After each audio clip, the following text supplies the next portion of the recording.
Over the last 2 seasons, Hanover and Windham have met in the playoffs, as in 2015, the Jaguars beat Hanover in the D2 championship, while in 2016, the Marauders got revenge and knocked off Windham in the semis. And Hanover last season was eventually crowned Division II champion when they beat top-ranked Portsmouth in a dramatic overtime game. This spring, Hanover has a slightly different-looking team with 2016 point leader Molly Seibel now at Phillips Exeter. And senior captain Maddie Lyons is out for the year with a season-ending injury. But Hanover, led by fifth-year head coach Chris Seibel, still has a very solid foundation with 12 returning upperclassmen. This game, played on a cloudy evening on Hanover's Merriman Branch Field, was competitive from start to finish, with the score going back and forth. It began with a Windham possession after Emma Lindquist secured the ball. She eventually was able to find a hole in Hanover's defense as she ran around to the front of the net and scored the game's first goal. But this lead didn't last long after Hanover's Annika Cole secured the following draw.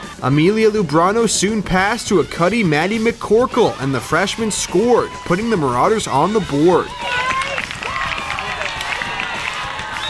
Windham's Annie McLeod was able to draw a foul, and she made Hanover pay with her first goal of the day, giving the lead back to the Jaguars. The Marauders won the next draw, and Hanover's senior Johanna Copeland sprinted the length of the field and scored unassisted to tie the game. After some solid defense allowed Hanover to gain possession again, Lila Stettenheim passed upfield to McCorkle, who assisted a cutting Cynthia Lacey. Lacey shot and scored, putting Hanover on top 3-2. During the rest of the first half, Maddie McCorkle added another goal, Haley Fahey scored her first of the day, Kate Wagner scored an impressive single-handed goal, and Johanna Copeland scored her second of the day. Windham's Lindquist and McLeod continued to be a thorn in Hanover's side, but the Marauders were able to use solid defense to take a 7-5 lead going into halftime. After the break, the Jaguars came out on fire. Lindquist scored her third goal, and her teammate added another, as all of a sudden the game was tied at 7 apiece. Hanover wasn't able to score over the second half's first 10 minutes, but an assist from McCorkle and goal from Copeland put the Marauders back on top with 15 minutes remaining.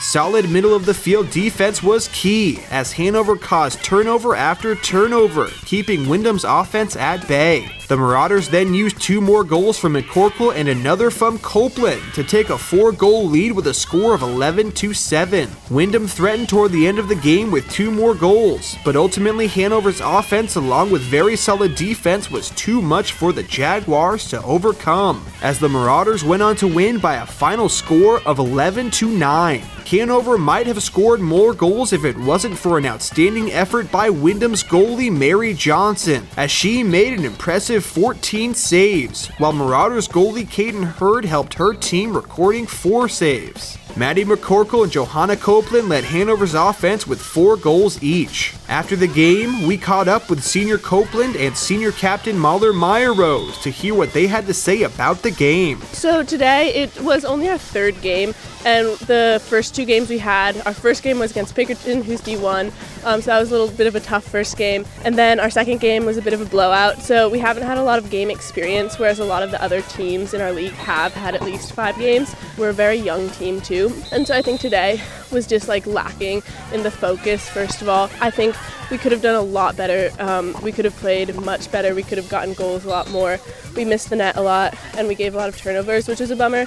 But I think the reason we got the win today was just because of our hustle. We were outrunning them a ton. We were getting the ground balls. We were being really gritty, especially on the draw, especially when we turned it over, we would just hustle to get the ball back, and so I think that's why we got it. A bunch of my teammates are really new to the team, actually, and Maddie McCorkle, number 1, she played outstandingly for a freshman. She was getting hit back and forth. Definitely were some missed calls there, but I thought she handled the pressure really, really well for a freshman. She looked like a senior on the field. And then some of my fellow defenders, like Annika Cole, the tall one, I forget her number, but she played amazing. She was getting all the cutters. She was just watching everyone. And then our goalie, obviously, Caitlin, she made some incredible saves and just played really well. I think there's just a bit of a lack of focus right now. Starting in warm-ups, we just need to do a little less chatter and a little more focusing on stretching and passing the ball. And I think we need to focus especially on offense just making the passes that we need to make, running the plays that we have been practicing for weeks now, and just like doing the things that coaches have been telling us to do. I think to win, we hustled a lot. We hustled really hard. I think we could have won by more because I think we passed a lot of balls that went over people's heads, but I think we won because of how much we were hustling. And the draw. I think we got the majority of the draws. I think our defense played really well. Lila and Mahler had a lot of interceptions. Amelia Lebrano had a lot of interceptions, I thought. So I think credit to our defense for that. I think we need to work as a team. We need to work on good passing and not turning the ball over and just keep hustling. Hanover improved to 2-1 while Windham fell to 4-3. The Marauders will next face off against Portsmouth, the team they beat in last year's championship on Friday. 1, 2!